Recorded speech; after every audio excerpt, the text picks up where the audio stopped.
Assalomu alaykum, hurmatli briefing ishtirokchilari.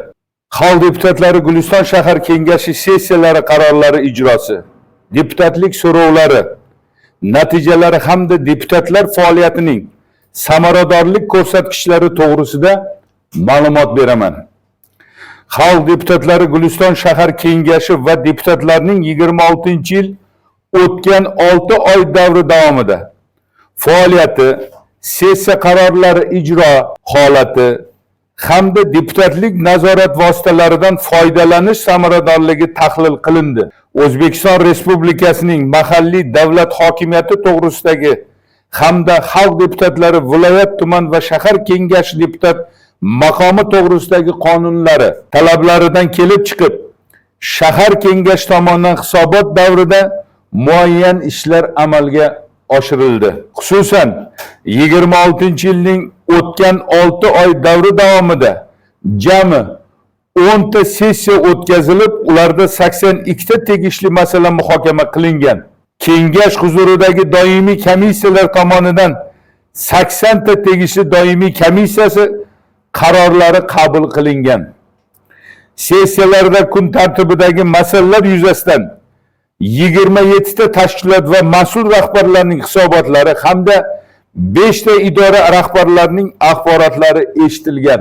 Shuningdek, kengash faoliyati davomida 17 ta masala muhokama tarzida, 5 ta masala nazorat tahlil tadbirlari sifatida ko'rib chiqilgan bo'lib, vakolat doirasidagi qarorlarni tasdiqlash bo'yicha 20 ta, hokim qarorlarini tasdiqlash yuzasidan 2 ta hamda 5 ta boshqa masalalar tenglangan. Hisobot davrida kengash Gov.uz kengash elektron orqali jami 82 ta qaror qabul qilinib, e'lon qilingan bo'lib, ulardan 5 tasi partiya guruhlari tashabbusiga oid hamda siyosiy partiyalarning dasturiy maqsadlari bilan bog'liq qarorlardir. Qabul qilingan qarorlarning 8 tasi yopiq holda joylashtirilgan. Shuningdek, qabul qilingan qarorlarning bittasi normativ huquqiy tusga ega bo'lib, belgilangan tartibda huquqiy ekspertizadan o'tkazilgan. Shahar kengash qarorlarini rasmiylashtirishda kamchiliklarga yo'l qo'yilgan sababli bitta kengash qarori 2026-yil 15-maydagi 130/26 sonli qaror ilovasi texnik xato tufayli rasmiylashtirilmay qolganligi munosabati bilan 26-yil 3-iyundan kengash qarori bilan o'z kuchini yo'qotgan deb hisoblangan. Eshitilgan 27 ta hisobotlar sohalar kesimida tahlil qilinganda bittasi shahar hokimi, 6 tasi hokim o'rinbosarlari, 3 tasi ichki ishlar bo'limi, 11 tasi iqtisod va moliya bo'limiga, bittasi soliq inspeksiyasiga, bittasi sog'liqni saqlash tizimi, bittasi yoshlar ishlari agentligi shahar bo'limi hamda 3 tasi boshqa vakolatli tashkilotlar rahbarlari hisobiga to'g'ri keladi. Eshitilgan 5 ta axborotlarning bittasi adliya bo'limi, bittasi prokuratura organlari hamda 3 tasi shahar kengashi doimiy komissiyalar raislarining axborotlaridir.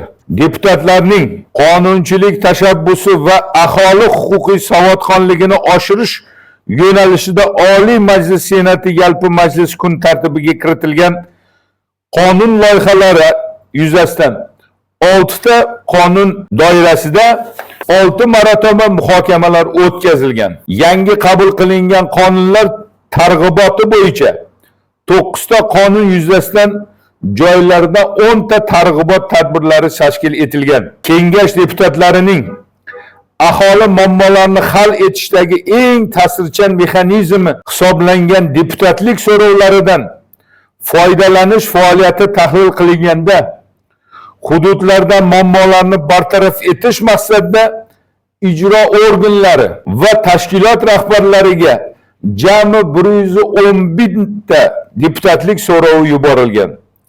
Mazkur so'rovlarning 94 tasiga belgilangan tartibda javob xatlari olingan. 17 ta so'rov hozirda ijro va ko'rib chiqilmoqda. chiqish jarayonida turibdi.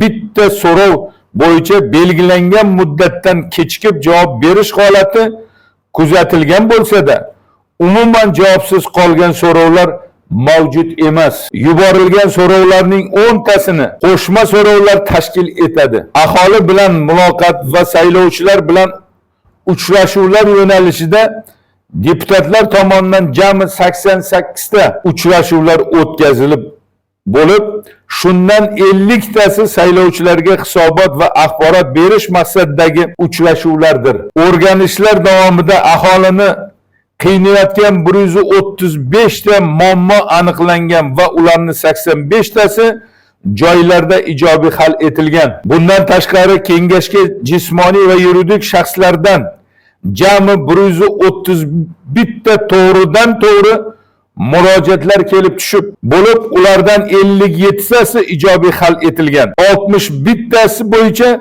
huquqiy tushuntirish berilgan va 11 tasi hozirda ko'rib chiqish jarayonida turibdi. Deputatlarning o'z faoliyatini ommaviy axborot vositalarida yoritish KPI samaradorligi tahlil qilinganda televideniya orqali 4 marotaba, radio orqali 1 marotaba, bosma nashrlarda 8 marotaba chiqishlar qilingan.